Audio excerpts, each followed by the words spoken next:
بسم اللہ الرحمن الرحیم۔ اللہ کے نام سے جو سراسر رحمت ہے، جس کی شفقت ابدی ہے۔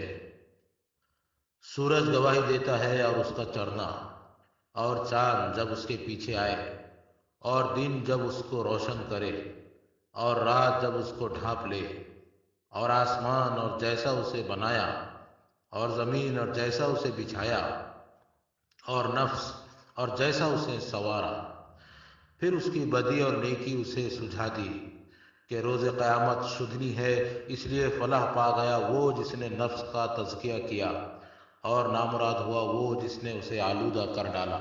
ثمود نے اپنی سرکشی کے باعث اسے جھٹلا دیا۔ جب ان کا سب سے بڑا بدبخت اٹھا تو اللہ کے رسول نے انہیں متنبہ کیا کہ اللہ کی اس اونٹنی اور اس کے پینے کی باری سے خبردار رہو، مگر انہوں نے اسے جھٹلایا اور اونٹنی کی کونچیں کاٹ دی۔ سو ان کے اس گناہ کی پاداش میں ان کے پروردگار نے ان پر ایسی آفت توڑی کہ سب کو برابر کر دیا، اور اسے کوئی اندیشہ نہ تھا کہ اس کے پیچھے کیا ہوگا۔